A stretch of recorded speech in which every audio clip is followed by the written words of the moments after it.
Welcome to the deep dive. Today we're looking into a really interesting public discussion about feminism.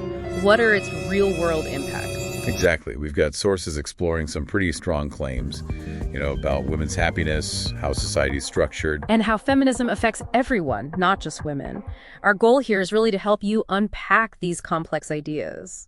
And what's fascinating is how these arguments often come from totally different starting points about, well, progress, right, and what fulfillment even means. Definitely. So we'll lay out the claims and the counterclaims, trying to offer different ways to think about what's going on. Sounds good. Okay, let's kick off with a pretty provocative claim that the sexual revolution actually devalued women, made them less happy. Right. The argument goes that women offering, quote, goods for free meant less commitment from men.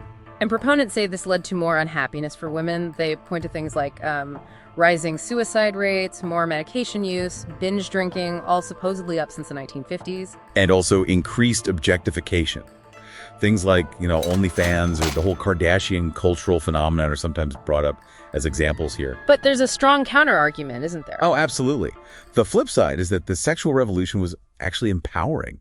It opened doors for women into the workplace, into public life. And crucially, gave them control over reproduction. That's a big one. Huge. Plus, supporters of this view highlight things like rape rates reportedly being halved in the last 20 years, lower STI rates, often linked to better sex ed. And they also mention places like the Nordic countries. Yeah, exactly. Known for more open sexual norms, but women there report high levels of happiness and, interestingly, marital satisfaction. So is it really simple devaluation? Or is it more complex? That really shows how differently these big societal shifts can be read. It leads us right into another key debate: career versus raising children for fulfillment. Ah, yes. The claim that basically no career can give a woman the same joy as raising kids. Right. It's often framed as this natural, almost biological path to spiritual fulfillment, and that women are maybe pressured into careers that just can't compete with family. It really taps into that whole choice versus societal pressure thing.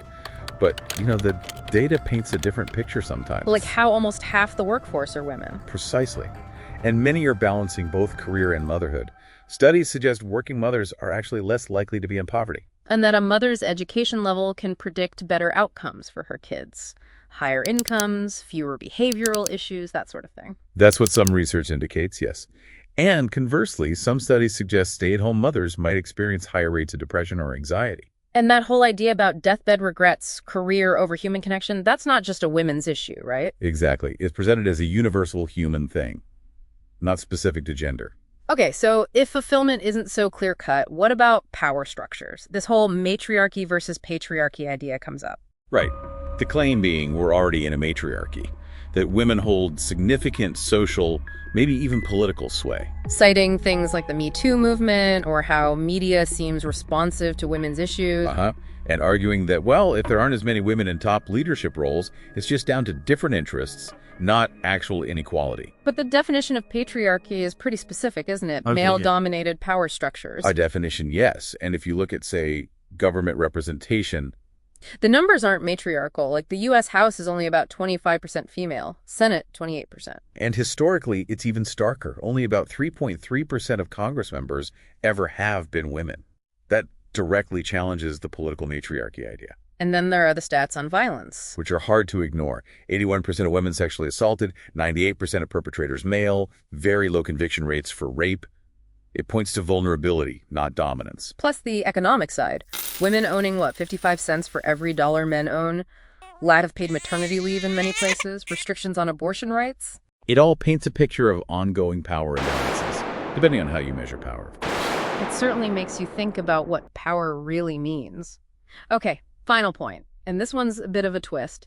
The claim that feminism has actually made things easier for men. Yeah, that's an interesting take. The argument is it reduces the need for commitment, maybe provides easier access to sex, less effort needed in relationships. And they even link sex education sometimes to lower rates of virginity among high school grads as part of this easier for men idea. Well, while some might interpret it that way, the counter is that feminism can actually benefit men too, by fostering, say, emotional intelligence, deeper connections. And policies like Title IX's, that's credited with a huge jump in women going to college. A 600% increase, yeah.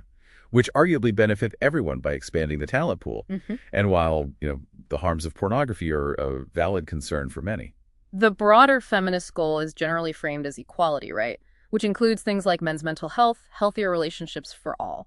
Exactly. It's positioned as aiming for a society where all genders can thrive, not just one. Wow. Okay, so this deep dive really shows how these seemingly simple ideas are actually, incredibly complex, just layers upon layers of ideas, stats, personal experiences, all woven together. It certainly does. Not much is black and white here. It really leaves us and you with a final, maybe provocative question to chew on. How do all these things, the deep-seated social norms, the hard economic realities, and our own individual choices, how do they all intersect to shape the fulfillment and the freedom that everyone, all genders, experiences in society today?